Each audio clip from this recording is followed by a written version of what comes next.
నమస్తే సర్కార్ India news కి స్వాగతం.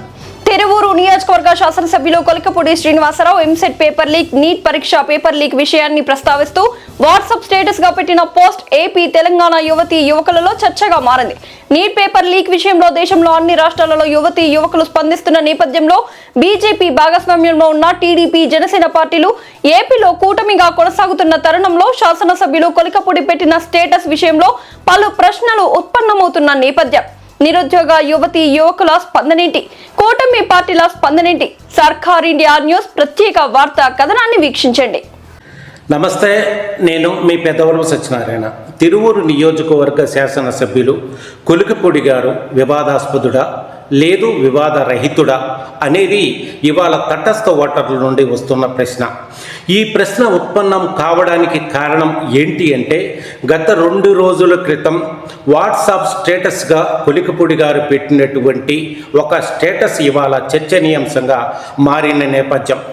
ఏపీ, తెలంగాణ 2 తెలుగు రాష్ట్రాలలో యువతీ యువకుల తల్లిదండ్రులు కూడా ఈ స్టేటస్పై చర్చ కొనసాగిస్తున్న నేపథ్యం. ఇది ఒక నిశ్శబ్ద సునామీగా ప్రజల్లోకి వెళ్ళిన నేపథ్యం. వాట్సాప్ స్టేటస్ పెట్టిన విధానంలో ఆంతర్యం ఏంటి అనేది ఇవాళ ప్రశ్నార్థకంగా ఉన్న నేపథ్యం. వాట్సాప్ స్టేటస్లో ఏ వ్యక్తిని ఉద్దేశించి వాట్సాప్ స్టేటస్లో వివరణ ఇవ్వకపోవడం అనేది ఇవాళ చర్చనీయాంశంగా మారిన నేపథ్యం. ఎంసెట్ పేపర్ లీకేజ్ విషయంలో సూత్రధారిగా ఉన్నటువంటి వ్యక్తి, జైలుకు వెళ్ళొచ్చినటువంటి వ్యక్తి, నీట్ పేపర్ లీకేజ్ విషయంలో పాత్రధారి అయినటువంటి వ్యక్తి, హైదరాబాదులో తన కంపెనీలకు పేరు మార్చినటువంటి వ్యక్తి, పుట్ర్యాలలో మట్టి మాఫియాను నడిపించడంలో ఆశ్చర్యం ఏముంది అనే విధంగా ఆ పోస్టు సారాంశం. అయితే నీట్ పేపర్ లీకేజీలో పాల్గొన్న వ్యక్తి ఎవరు? ఎంసెట్ పేపర్ లీకేజ్ చేసి జైలుకు వెళ్ళొచ్చింది ఎవరు? హైదరాబాదులో కంపెనీల పేర్లు మార్చింది ఎవరు? మట్టి మాఫియాను నడిపిస్తున్నది ఎవరు? ఇతను ఏ పార్టీకి చెందినటువంటి వ్యక్తి? కూటమి పార్టీలలో ఏ పార్టీకి చెందినటువంటి వ్యక్తి? ఏ పార్టీలో అతనికి ఒక హోదా కలిగి ఉన్నటువంటి వ్యక్తి అనేది ఇవాళ పలు ప్రశ్నలు ఉత్పన్నమవుతున్న పరిస్థితి ఉన్న నేపథ్యం. ఈ పరిస్థితుల్లో కొలికపూడి గారికి సంబంధించిన ఒక వర్గం మాట్లాడుతున్న విషయం, కొలికపూడి గారు పెట్టినటువంటి ప్రతి పోస్టులో కూడా ఒక న్యాయం ఉంటుంది, ఒక సత్యం ఉంటుంది.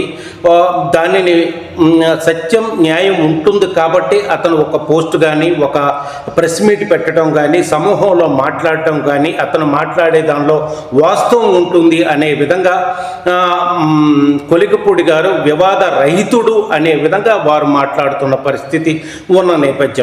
అయితే ఏ పోస్ట్ పెట్టినా, ఏ స్టేటస్ పెట్టినా, ఏ ప్రెస్ మీట్ పెట్టినా, ఏ సమూహంలో మాట్లాడినా ఒక వివాదాన్ని సృష్టించడం అతని నైజం అనే విధంగా ఇంకొక వర్గం మాట్లాడుతున్న పరిస్థితి. కొలికపూడి గారు వివాదస్తుడే అనే విధంగా ఒక వర్గం మాట్లాడుతున్న పరిస్థితి కనపడుతున్న నేపథ్యం.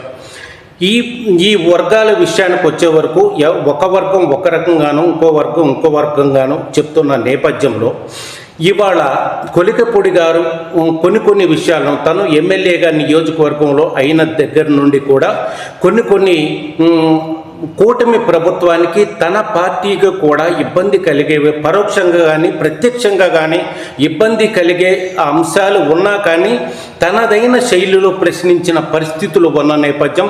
వీటిలో మనం ఒక 3 అంశాలను పరిగణలోకి తీసుకునే ప్రయత్నం చేద్దాం. రేషన్ మాఫియా విషయానికి వచ్చే వరకు తిరువూరు నియోజకవర్గంలో రేషన్ మాఫియా విచ్చలవిడిగా 3 పువ్వులు 6 కాయలుగా కొనసాగుతుంది. రేషన్ అసలు వచ్చేదంతా, రేషన్ మాఫియా రేషన్ వచ్చేదంతా, రేషన్ ప్రజలకు వెళ్ళేదంతా, ప్రజల దగ్గర నుండి రేషన్ మాఫియా దగ్గరికి బియ్యం చేరేదంతా, రేషన్ మాఫియా సంపాదించేదంతా. నెలకు 1 కోటి రూపాయలు సంపాదిస్తున్న ఈ 1 కోటి రూపాయలు ఎక్కడికి వెళ్తున్నాయి? ఈ 1 కోటి రూపాయలు సంపాదిస్తున్న ఈ మాఫియా ఎవరు అనే విధంగా అతను ప్రెస్ మీట్ ద్వారానే ప్రశ్నించిన పరిస్థితి ఉన్న నేపథ్యం.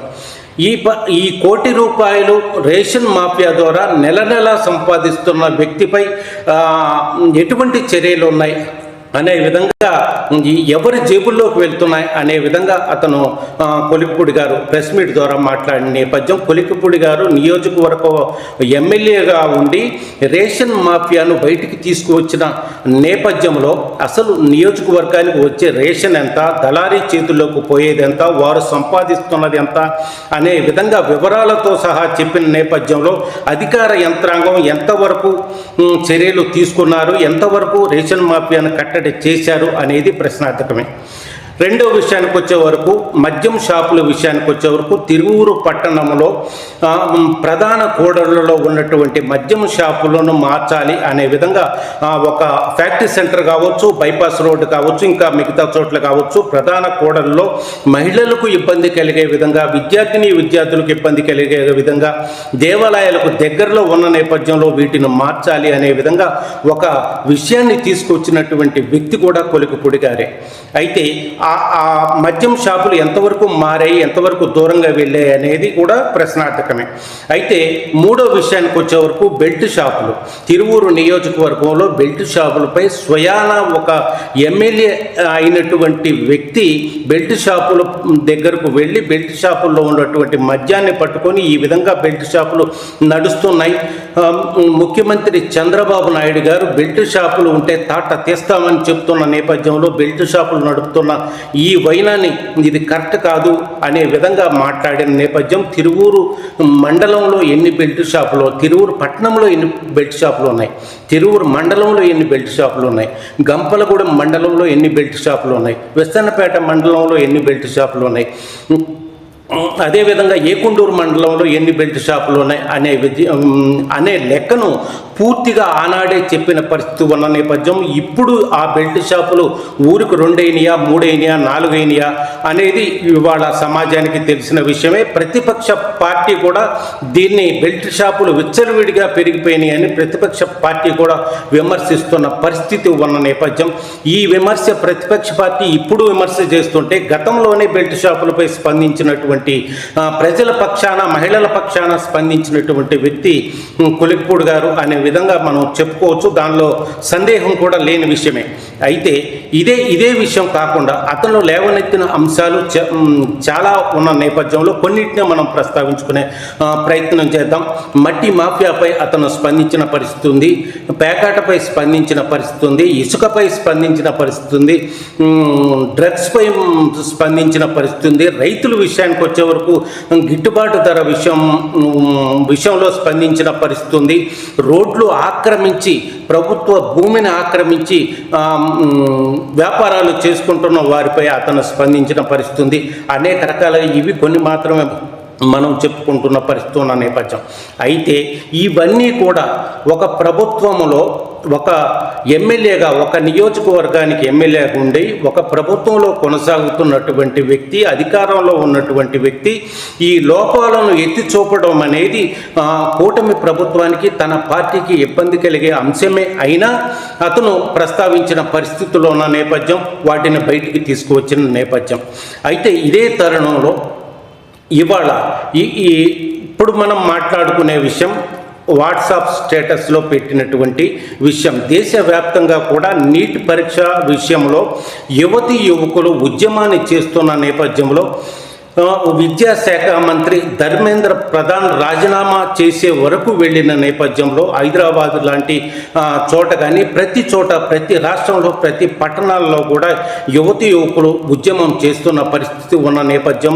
నీట్ పరీక్షా పేపర్ విషయంలో కావచ్చు, ఎంసెట్ పరీక్షా పేపర్ విషయంలో కావచ్చు, విద్యార్థులు ఆత్మహత్య చేసుకున్న విషయంలో యువతీ యువకులు బయటికి వచ్చి ధర్నాలు, రాస్తారోకోలు, నిరసనలు వారి భావాన్ని తెలియజేస్తున్న నేపథ్యంలో ఇవాళ కొలికిపూడి శ్రీనివాసరావు గారు పెట్టినటువంటి వాట్సాప్ స్టేటస్ ఇవాళ 2 తెలుగు రాష్ట్రాల్లో చర్చనీయాంశంగా మారిన నేపథ్యం. ఎంసెట్ పేపర్ లీక్ విషయాన్ని కొలికిపూడి శ్రీనివాస్ గారు ప్రస్తావించిన నేపథ్యం, నీట్ పేపర్ లీక్ విషయాన్ని ప్రస్తావించిన నేపథ్యం, ఇవి రాజకీయంగా కూటమి ప్రభుత్వానికి ఒక ఎమ్మెల్యేగా ఇతనికి ఎవరు చేశారు, ఈ లీక్ ఏ విధంగా జరిగింది, ఈ లీక్ జరగటం ద్వారా నష్టపోయిన నిరుద్యోగులు ఎంతమంది, యువతి యువకులు ఎంతమంది అనే విధంగా కొలికిపూడి గారికి తెలిసిన అంశమే అనే విధంగా తెలిసింది కాబట్టి ఈ విషయాన్ని స్పష్టంగా ఒక వాట్సాప్ స్టేటస్లో పెట్టారు అనే విధంగా ఇవాళ యువతి యువకుల తల్లిదండ్రులు మాట్లాడుకుంటున్న పరిస్థితి ఉన్న నేపథ్యం. అయితే కొలికిపూడి గారు పెట్టినటువంటి ఈ స్టేటస్ విషయానికి వచ్చే వరకు ఆ వ్యక్తి ఎవరు అనేది నిర్ధారణగా చెప్పని పరిస్థితి.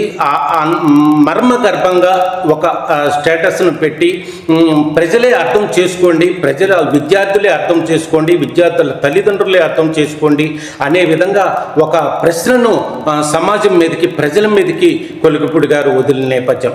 అయితే ఇవాళ జరుగుతున్న ఈ ఉద్యమ పరిస్థితుల్లో యువతీ యువకులు నీట్ పేపర్ లీకేజ్ విషయంలో కావచ్చు, ఎంసెట్ పరీక్ష పేపర్ లీక్ విషయంలో కావచ్చు, వీరు విద్యార్థులు అనుభవించిన క్షోభ, విద్యార్థులు అనుభవించిన బాధ, విద్యార్థులు ఆత్మహత్య చేసుకున్న నేపథ్యంలో యువతి యువకులు దీనిని ఏ విధంగా పరిగణలోకి తీసుకుంటారు, వాట్సాప్ స్టేటస్ పెట్టినటువంటి కొలికిపూడి గారు పెట్టినటువంటి ఈ స్టేటస్ని యువతి యువకుల తల్లిదండ్రులు ఏ విధంగా పరిగణలోకి తీసుకుంటారు, ఇది ఏ విధంగా ముందుకు వెళ్తుంది అనేది ఇవాళ ప్రశ్నార్థకంగా ఉన్న నేపథ్యం. ఇక్కడ రెండు తెలుగు రాష్ట్రాలలో కూడా యువతి యువకుల తల్లిదండ్రులు, యువతి యువకులు కూడా నిశ్శబ్దంగా ఇది చర్చగా మారిన నేపథ్యం.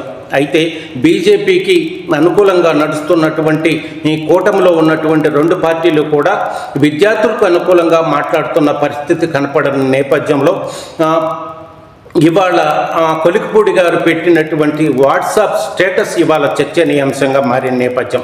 అయితే ఈ స్టేటస్ విషయానికి వచ్చే వరకు, ఈ వాట్సాప్ స్టేటస్ విషయానికి వచ్చే వరకు యువతి యువకులు, రెండు తెలుగు రాష్ట్రాల యువతి యువకులు ఏ విధంగా దీనిపై స్పందిస్తారు, ఏ విధంగా ముందుకెళ్తారు, యువతి యువకుల తల్లిదండ్రులు ఏ విధంగా ముందుకెళ్తారు, తటస్థ ఓటర్లు దీనిని ఏ విధంగా పరిగణలోకి తీసుకుంటారు అనేది ఇవాళ వేచి చూడాల్సిన విషయం. నమస్తే.